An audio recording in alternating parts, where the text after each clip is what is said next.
नैवेद्य तो त्या दानपेटीत दररोज 5 रुपये टाकायचा।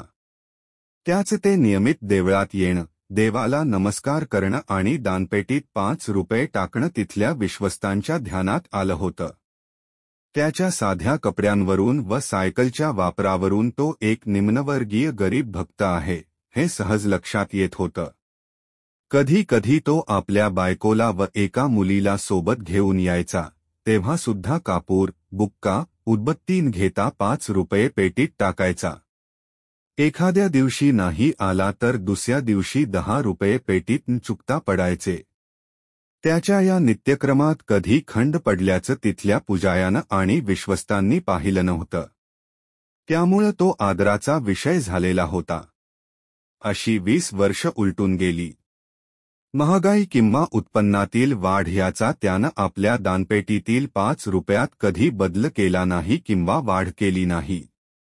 आता तर रस्त्यावर लहान मोठे सर्व स्कूटर, मोटार सायकल घेऊन दिमाखात येत व ऐटीत निघून जात। मात्र त्याच्या सायकलीवरून येण्या-जाण्यात कधी फरक पडला नाही। अलीकडे त्याचं आयुष्य थोडं ओढग्रस्तीचं असावं असं जाणवत होतं, तरीही दानपेटीतला 5 रुपयांचा नित्यक्रम त्या गरिबानं चुकविला नाही। त्याची मुलगी मोठी झाली होती व कदाचित तिची काळजी त्याला सलत असावी। कधी कोणाजवळ बोलला मात्र नाही।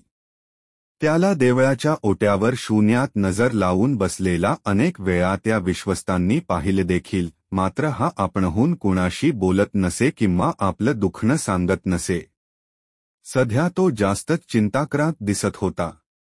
एके दिवशी देवळाच्या विश्वस्तांनी हिया केला व आपुलकीनं त्याला विचारलं, सध्या तुम्ही चिंताग्रस्त दिसता। तुमचं काम सुटलं का? कसली चिंता भेडसावते? तो कसमनुसं हसला, म्हणाला, काही नाही हो। मुलीचं लग्न ठरलंय आणि पैशाची जोडणी काही झालेली नाही। स्थळ चांगलं आहे। हातच जाऊ नये असं वाटतंय, पण आता हात तरी कुणाकडे पसरायचे? मी हा असा पैशानं दुबळा। कामाचा मालकही फारस काही उचलून द्यायला तयार नाही, म्हणून काळजीत आहे, इतकंच। बघू देव यातून कसा काय मार्ग काढतोय ते। अरे पण खर्च तरी किती येणार आहे? विश्वस्त 25-30 हजार तरी नक्की लागणार हो, तो म्हणाला।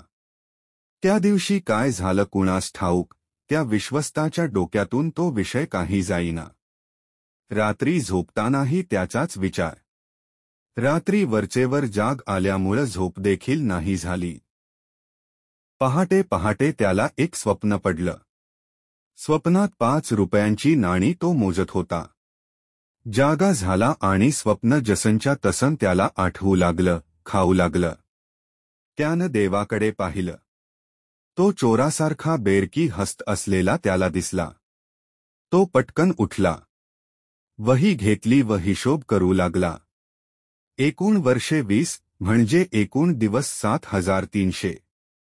दररोज रुपये 5 प्रमाण झाले रु. 6,500।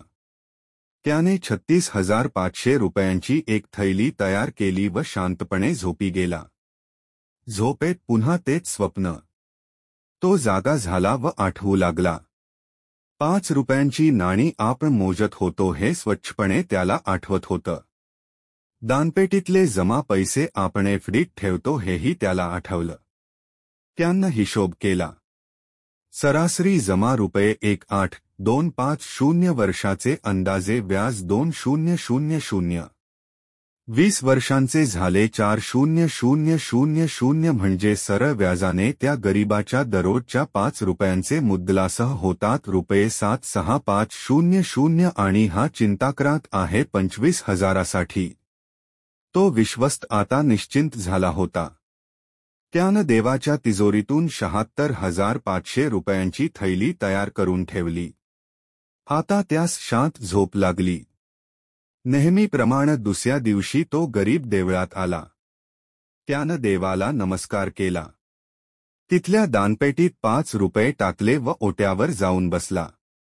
तो विश्वस्त देवळातल्या आणखी काही सज्जनांना घेऊन तिथं आला व त्यानं ती थैली त्या गरिबाला दिली व म्हणाला, बाबा रे, तू दररोज 5 रुपये प्रमाणे या 20 वर्षांत देवाला 36,500 रुपये वाहिलेस. 20 वर्षांत त्याचे 76,500 रुपये झालेत, जे देवाकडे सुरक्षित आहेत. आज तुझी नड आहे व देवाची इच्छा आहे की ते तुला उपयोगी पडू दे. म्हणून तुझे पैसे तू मोजून घे. गरीब चकित झाला. त्याला दिवसाउजेडी जणू काही मोठं स्वप्न पडलं होतं. तो ती थैली घेऊन देवाजवळ गेला व रडू लागला. सर्वजण खूप भावुक झाले. गरीबाचा पाय देवळाबाहेर निघत नव्हता. तो मात्र थैली घेऊन तिथंच बसून राहिला. त्याची पत्नी व मुलगी त्याला शोधत देवळात आली. त्यानं घडलेले वर्तमान त्या दोघींना सांगितलं. त्यांच्या डोळ्यातून आनंदाश्रू वाहू लागले. बघणारे सर्वजण देवाचा जय जयकार करू लागले. आता पत्नी व मुलगी त्याला घरी चलण्यासाठी विनवू लागली. पण त्याचा पाय तिथून निघत नव्हता. माझं दान देवानं परत तर नाही ना केलं, असं त्याचं मन त्याला खाऊ लागलं. काय करावं त्याला सुचेना. त्यानं विश्वस्ताला बोलावलं व विचारलं, मी जे देवाला रोज 5 रुपये वाहिले त्याचे 20 वर्षात किती होतात? 3,6,500 रुपये होतात. विश्वस्त म्हणाले. गरिबानं थैलीतले 36,500 रुपये काढले व पुन्हा त्या दानपेटीत टाकले. आता त्याच्या चेहऱ्यावरचा ताण नाहीसा झाला. सर्व उपस्थित चकित झाले. त्यांनी त्याला विचारलं, हे तू काय केलंस? तो म्हणाला, मी देवाला जेवढे वाहिले तेवढे परत करतोय. तो मी माझ्यासाठी देवाला दिलेला नैवेद्य होता.